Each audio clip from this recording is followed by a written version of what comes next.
New ইয়র্কের ব্রুকলিনে একটি সিনাগগের সামনে ইসরায়েল ও ফিলিস্তিন সমর্থকদের মধ্যে ভয়াবহ সংঘর্ষ হয়েছে। পশ্চিম তীরের জমি বিক্রয় সংক্রান্ত একটি অনুষ্ঠানকে কেন্দ্র করে বিক্ষোভকারীরা হাতাহাতিতে জড়িয়ে পড়ে। পুলিশ ৩ জনকে গ্রেফতার করলেও শহর জুড়ে চরম উত্তেজনা বিরাজ করছে। উপাসনালয়ের নিরাপত্তা নিশ্চিত করতে নতুন বাফার জোন আইনের প্রয়োগ নিয়ে আলোচনা শুরু হয়েছে।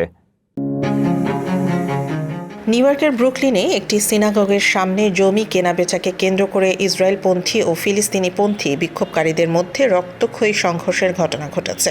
সোমবার রাতে মিডউডের ইয়ং ইসরায়েল সিনাগগে ইসরায়েল এবং পশ্চিম তীরের রিয়েল এস্টেট সংক্রান্ত একটি অনুষ্ঠান চলাকালীন এই উত্তেজনার সূত্রপাত হয়।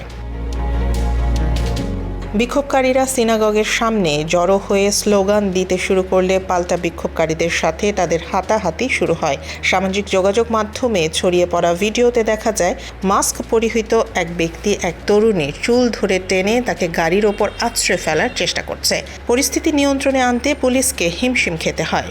এনওয়াইপিডি জানিয়েছে বিশৃঙ্খলা সৃষ্টির দায়ে তারা অন্তত ৩ জনকে আটক করেছে, যার মধ্যে 2 জন প্রো ইসরায়েল কিশোর এবং 1 জন প্রো প্যালেস্টাইন বিক্ষোভকারী।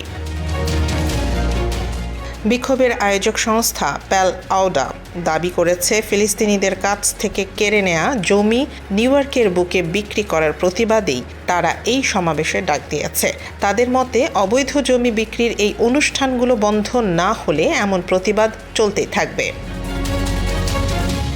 সাম্প্রতিক সময়ে উপাসনালয়গুলোর সামনে ক্রমবর্ধমান এই উত্তেজনা রুখতে নিউ ইয়র্কে বাফার জোন আইন কার্যকর করা হয়েছে। এই আইন অনুযায়ী সিনাগগ বা চার্চের সামনে বিক্ষোভের সময় নিরাপত্তা বেষ্টনী দেওয়ার কথা থাকলেও পুলিশ এখনও তার পূর্ণাঙ্গ রূপরেখা জমা দেয়নি। ম্যানহাটানের পর ব্রুকলিনের এই ঘটনা শহর জুড়ে নতুন করে উদ্বেগের সৃষ্টি করেছে।